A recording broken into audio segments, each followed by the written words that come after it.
Acabou de acontecer a maior falência de um banco nos Estados Unidos desde a crise de 2008. E se você for olhar para a crise de 2008, olha o que aconteceu com a nossa bolsa de valores, olha o que aconteceu com a família das pessoas, olha o que aconteceu com a economia de uma forma geral. Então sim, é uma situação delicada o que está acontecendo, é preocupante, os bancos americanos realmente eles estão com um grande problema nas mãos. E além de tudo, eu estou recebendo um monte de mensagem perguntando o que eu faço, o meu dinheiro do Nubank, eu resgato o dinheiro do Nubank, o Nubank vai quebrar, o Inter vai quebrar, a C6 vai quebrar, a gente aqui no Brasil vai sofrer.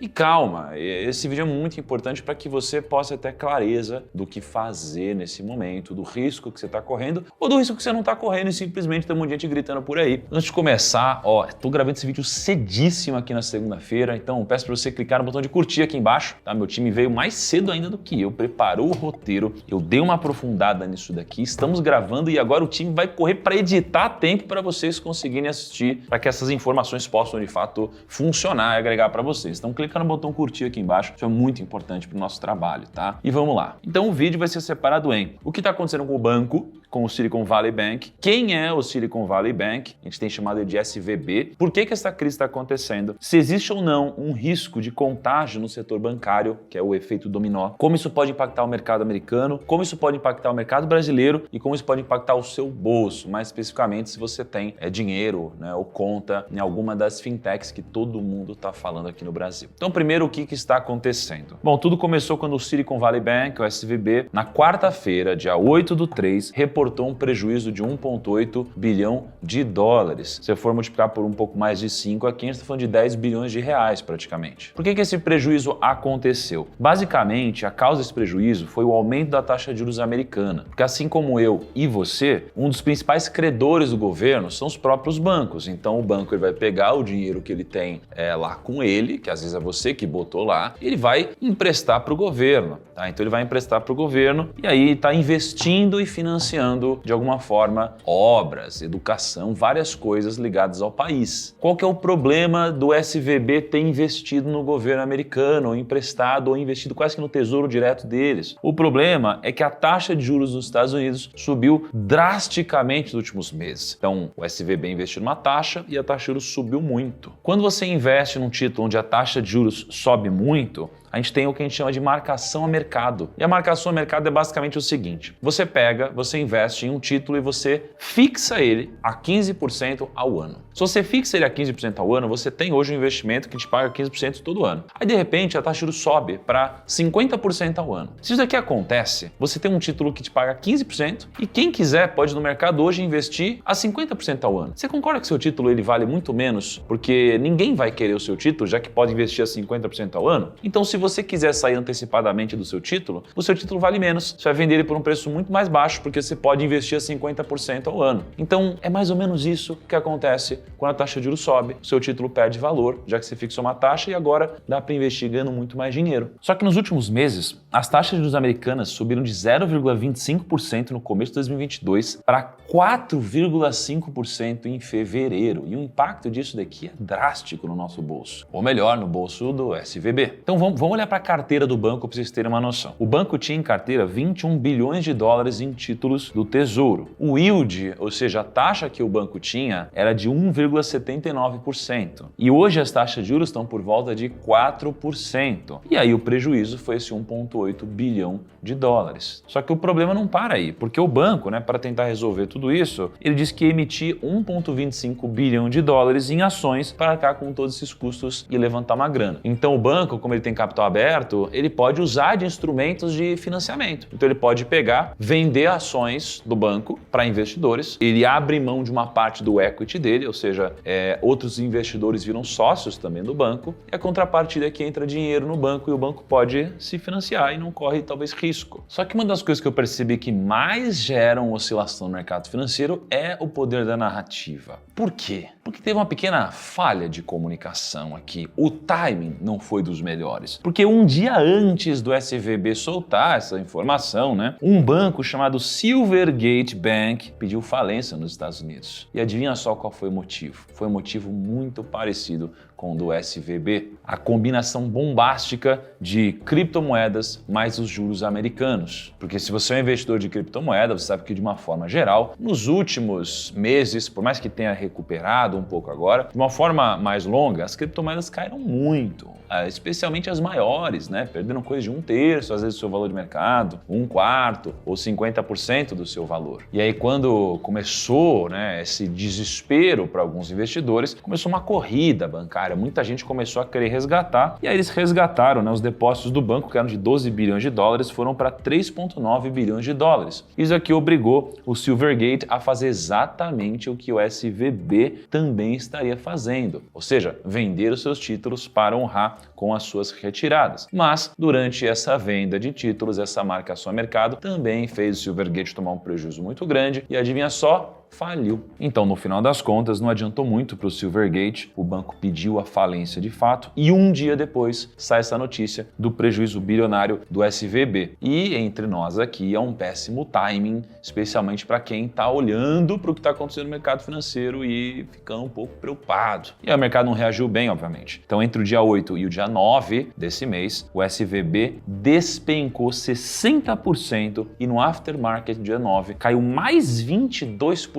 Então, do dia para a noite, o banco, ele, não vou dizer que virou pó, mas ele chegou muito próximo disso. E no primeiro dia pós-notícia, que foi no dia 9/3, o banco teve um número de retiradas recorde. Tiveram resgates de 42 bilhões de dólares. E aí, aquela emissão, então, não deu certo, não vai rolar. E aí, o FDIC, que seria equivalente quase que ao FGC que a gente tem no Brasil, só que nos Estados Unidos, que garante as suas aplicações, aquela coisa toda, etc., acabou tomando o controle do SVB e está tentando encontrar um comprador no setor privado. Aliás, notícia sempre curiosa, né? O Elon Musk sempre está envolvido de alguma forma e fizeram uma pergunta, falando, pô, o Elon Musk tinha que comprar esse negócio. O Elon Musk, ele falou que ele está aberto a essa possibilidade. É que também não dá para saber se é piadinha, se não é. O Elon Musk sempre faz uma piada no meio dessas coisas, mas ele disse. E como então tudo isso pode impactar o seu bolso? Por que tem tanta gente desesperada aqui no Brasil e no mundo? Bom, antes de qualquer coisa, precisamos entender quem é o SVB, né? Qual que é como funciona o negócio dele, qual que é o impacto dele. E nesse momento, o que eu peço? Peço para você enviar esse vídeo para todo mundo no seu escritório aí. Você está vendo no escritório esse vídeo? Manda para todos os seus colaboradores, sócios, liderados, líderes, manda para todo mundo no escritório e manda também para sua família, porque provavelmente isso aqui pode ter um impacto na vida deles, tá? Então quem é, né, ou quem foi o Silicon Valley Bank? Lembrando, Silicon Valley é de Vale do Silício, sabe aquelas viagens para falar sobre startups, visitar o Facebook,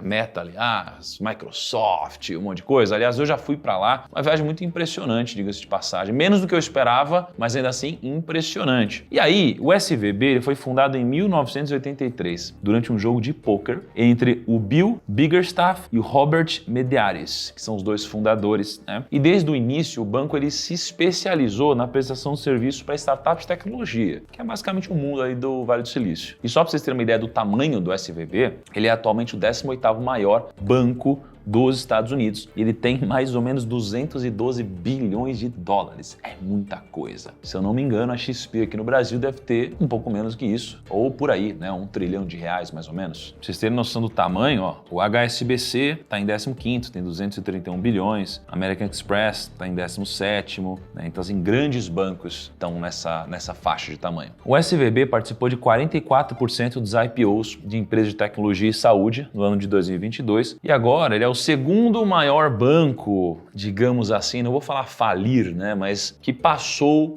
por esse momento, ou seja, que foi assumido ali pelo FDIC desde 2000. Então ele só fica atrás do Washington Mutual, que era a maior associação de poupança e empréstimo dos Estados Unidos até o seu colapso em 2008. Se você furar nesse gráfico aqui, o tamanho do Silicon Valley Bank, assim, a representatividade dele é muito grande. E aí você deve estar pensando, mas primo, aconteceu em 2008 esse mesmo negócio, está acontecendo de novo hoje em 2023, os bancos não aprendem nada com isso, o mercado financeiro não aprendeu nada com isso, e calma que eu vou te explicar. Bom, existe uma coisa chamada prática bancária. Como que funcionam os bancos, então, de uma forma geral? Imagina que eu invisto R$100 no banco, eu empresto para o banco R$100. O que o banco faz com isso? Ele pode emprestar R$100 para alguém agora que ele tem 100, não é? Quer dizer, que seria lógica, mas não é a realidade. A realidade é que o banco fica com R$100 de garantia e ele pode emprestar R$500, por exemplo. Por quê? Porque o banco ele tem que ter uma parte do dinheiro guardada e aí ele pode se alavancar para ele emprestar, ou seja, para ele gerar crédito para outras instituições. Então, o que acontece? Se por acaso tem uma corrida bancária e todo mundo quer resgatar tudo ao mesmo tempo, ou seja, se eu tenho um risco de credibilidade e as pessoas querem resgatar esses R$500 ao mesmo tempo, eu só tenho R$100 para pagar. Então, o sistema financeiro, ele funciona através da credibilidade. Então, esse percentual que eu tenho que ter guardado para que eu possa emprestar um valor maior, geralmente a gente chama de índice de Basileia. Quanto maior o índice de Basileia, geralmente mais seguro é o banco, mais segura é a instituição. Lá na época de 2008, subprime, os bancos precisavam ter mais ou menos R$5 para cada 100 que eles emprestavam. Hoje, esse índice já é mais alto. Eu preciso ter R$18 na média para cada R$100 que eu empresto. Então, quanto mais dinheiro, menos esse banco provavelmente vai gerar de empréstimo, de alavancagem, vai gerar menos a economia. Por outro lado, eu tenho menos o risco do banco quebrar, menos risco de ter uma crise sistêmica de alguma forma. Então, o índice de Basileia, ele é muito mais alto hoje do que ele era em 2008. Mas ainda assim, é um sistema que funciona na base da credibilidade. E sem credibilidade, nosso dinheiro provavelmente não vale nada, porque a gente nem tem mais o ouro nas nossas reservas, né? Hoje, por que uma nota de $1 vale $1? Porque todo mundo acha que vale $1. Então, não tem necessariamente um valor lastreado em ouro como tinha antigamente. Antes de eu continuar, é muito importante você entender o seguinte, tá?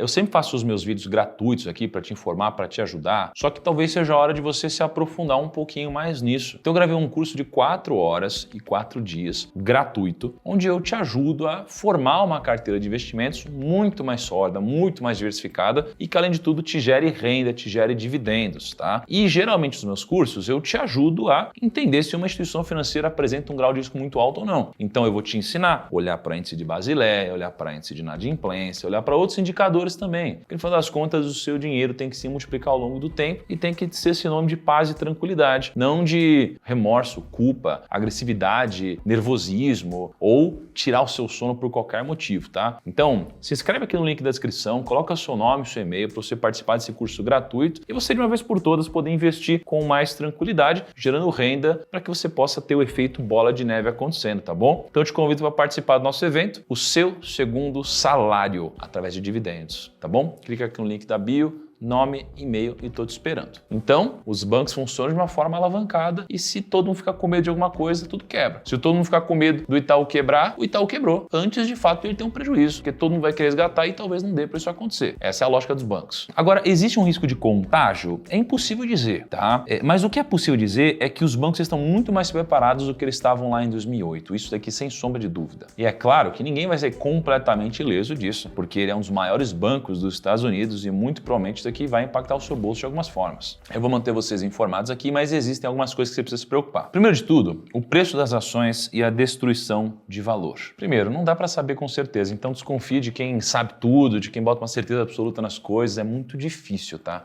De alguém cravar na pedra alguma coisa em algo com tantas variáveis. Então, do dia 8, né, que quando saiu o balanço da SVB para o dia 9, e que o banco teve um resgate de 42 bilhões, os 4 maiores bancos em valor de mercado dos Estados Unidos perderam 47 bilhões de dólares. Então, as instituições financeiras devem sofrer. E 42 bilhões de dólares são por volta de 215 bilhões de reais. É como se o Itaú, que vale 220 bilhões de reais, ele deixasse de existir da noite para o dia. Então, é algo extremamente relevante. O segundo é o prejuízo não realizado. Assim como a SVB e o Silvergate, que precisaram fazer operações de venda antecipada do seu título e tiveram a marcação do mercado, tem muita gente que também precisa fazer isso e não fez ainda. Então, só dos bancos americanos que são segurados pelo FDIC, a gente tem 675 bilhões de dólares em prejuízo não realizado. É muito dinheiro. Se todo mundo quisesse resgatar agora, ferrou. Terceiro é o Fed.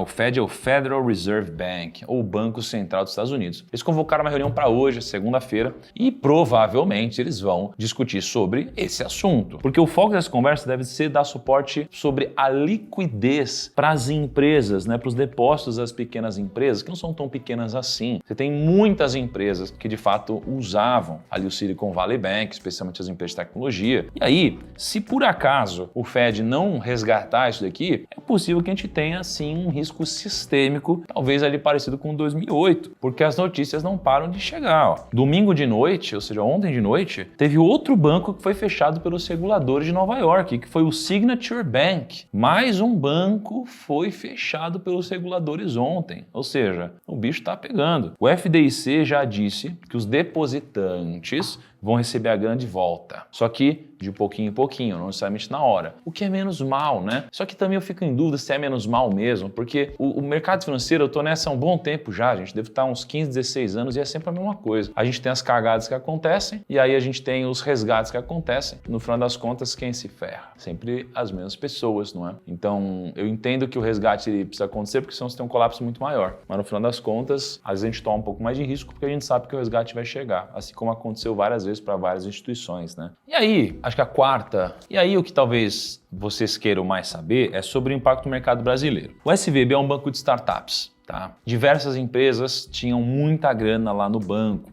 muitas. Só que a gente já não tem a lista oficial, não saiu a lista oficial ainda de quais são todas essas empresas, né? Não saiu nenhuma lista oficial até o momento desse vídeo. Então olha só, tem algumas empresas que anunciaram que tem grana lá. A Circle tem 3,3 bilhões de dólares, Roku tem 487 milhões de dólares, BlockFi 227 bilhões, Roblox, pô, aquele joguinho bombando, 150 milhões de dólares, Ginkgo Bio 74 milhões de dólares, iRhythm, Rocket Lab, Sangamo, Landing Club, Pioneer. Essas aqui são as empresas que divulgaram a sua exposição até agora. Com certeza vão ter outras que vão divulgar. Agora, o que é importante? Muito vocês perguntaram para mim sobre Nubank, porque afinal de contas, cara, eu nem sei mais, perdi a conta quantas contas existem no Nubank, mas são muitas contas que tem no Nubank, né? E o Nubank soltou, assim que começou a sair as informações do Silicon Valley Bank, um comunicado para o mercado. Então, olha só, a Nu Holdings, controladora do Nubank, informou hoje, em comunicado enviado à Comissão de Valores Imobiliários, a CVM, que não tem exposição ao Silicon Valley Bank, conhecido como Banco de Startups. O Nubank disse para a CVM, a Nu Holdings comunica aos seus acionistas e ao mercado que nem a companhia, nem nenhuma de suas subsidiárias tem qualquer exposição. O que eu acho que vale mencionar? Antes, né, o meu negócio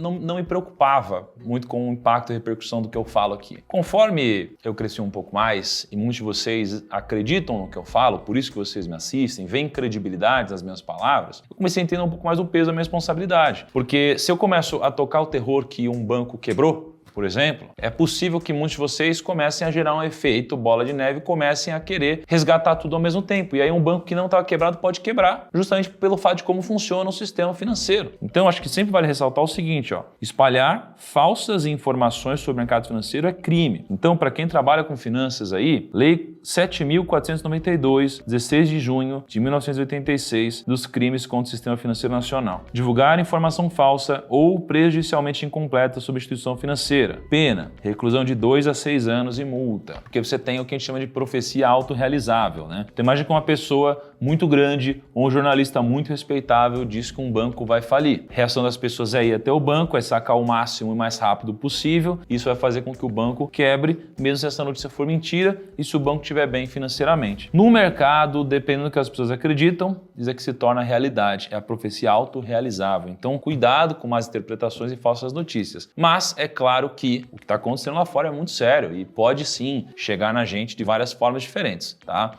Eu vou continuar acompanhando, se tiver alguma novidade eu aviso vocês, mas por enquanto acho que a solução é a mesma. Diversificar seu patrimônio em 3 caixinhas. Primeiro diversificar entre os próprios ativos, depois entre classes de ativos, depois entre países, que é como eu invisto sob a ótica da Arca, gente, não tem segredo. O único almoço grátis que existe no Brasil ou no mundo, na minha opinião ainda, é a diversificação e o rebalanceamento. Para concluir, infelizmente, tudo que está acontecendo tem muito mais perguntas do que respostas ainda, tá? A nossa tentativa aqui é entender alguns cenários, probabilidades que a gente pode se posicionar. Primeiro, jamais torça para desgraça alheia, tá? Em 2008, só nos Estados Unidos, 2,6 milhões de pessoas perderam emprego, então jamais torça para um cenário como esse novamente. É muito deplorável, não é mesmo? E a segunda coisa é que se você está muito preocupado com o que está acontecendo, a minha pergunta é, será que você está alocando da forma correta o seu dinheiro? Porque na minha concepção, você alocar o seu capital tem a ver com te permitir dormir tranquilamente no travesseiro. Se você não está dormindo tranquilamente no travesseiro, putz, será que você está investindo da forma correta? Então, a minha reflexão é, seu capital está diversificado, ele está diversificado nessas 3 caixinhas, se não tiver, faça isso o mais rápido possível. Você não merece passar mais nenhum dia estressado, além do que já deve ser estressante a sua vida, não é? A nossa vida é muito estressante, é muito corrida, e ela não tem que ser também estressante quando a gente fala de dinheiro. O dinheiro tem que proporcionar paz pra gente, tranquilidade, tem que se multiplicar ao longo do tempo, e esse tipo de coisa não pode fazer perder o sono,